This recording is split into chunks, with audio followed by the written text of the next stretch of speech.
By TVC News Femi Akonde, we will tell you about the life and times of late Lieutenant General Oladipo Diyawhile while in service before his relationship soured with General Sani Abacha.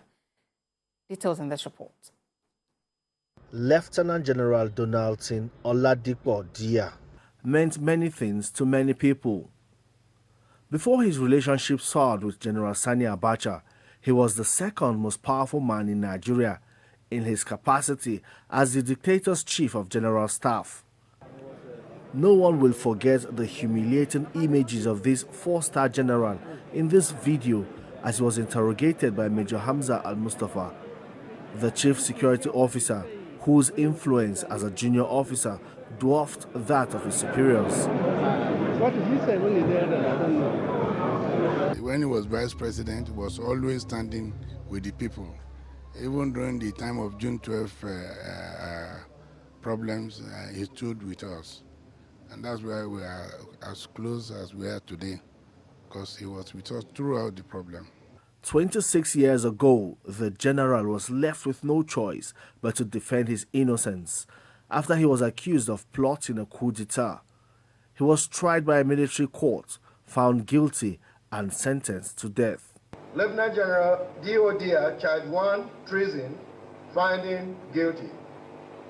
When Franco Menka now told me that I'm being deceived, no general was arrested. It's only me and my Yoruba officers who were arrested. Simple. Dubbed as a phantom coup, it generated widespread condemnation at home and abroad.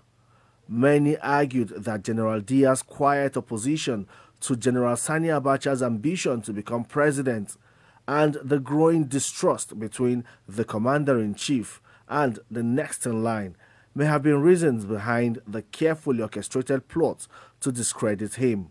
One of the lessons that can be learned from the life and times of General Diya is that when God is with you, and when your trust and your faith is in God,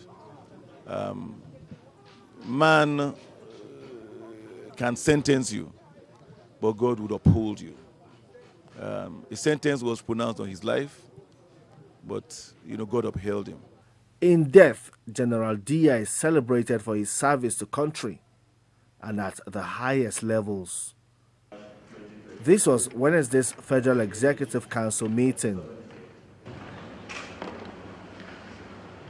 Dead silence for an officer who had served as governor of Ogun State in 1984 when President Muhammadu Buhari was head of state.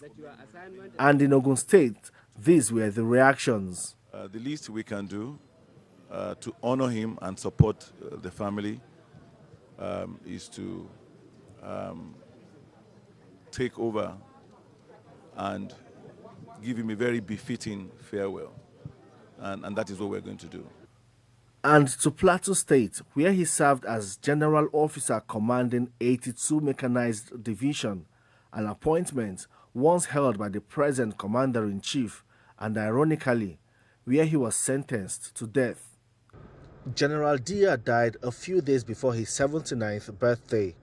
His home has seen a steady stream of sympathizers since the news broke. Femi Akonde, TVC News, Abuja.